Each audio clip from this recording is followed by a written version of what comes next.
નંદના લાલજી રે મહારાજને પૂછ્યું નંદના લાલજી રે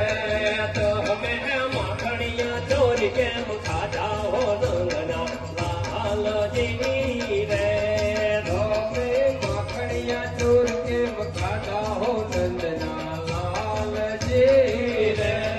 તો અમે માછી પૂતના કેમ મારી હો નંદના લાલજી રે તમે માથે મુકના કેમ મારી હો નંદના લાલજી રે